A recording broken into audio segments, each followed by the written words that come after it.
क्या लाग्यो खोइ यहाँ छोरोले मम्मी बाबा यहाँ फ्रिजमा छ के खानु मन लाग्छ पकाएर खानु भनिदियो यो के हो त यो जम्मै सिसीमा बुढो सिसी छ के हो के चिन्दैन के हो विदेशी खाना हो कि के हो खोइ यहाँ चाहिँ भेजिटेरियन चाहिँ रहेछ भेजिटेरियन के हो है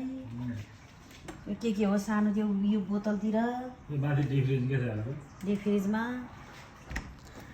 के खान मन लाग्छ खानु है भनेको थियो यो के हो केही चिन्दैन यहाँ चाहिँ भने मासु पनि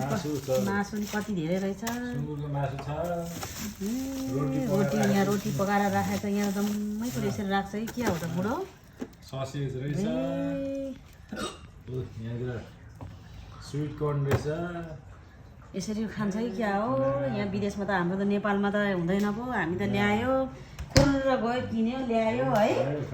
खायो फेरि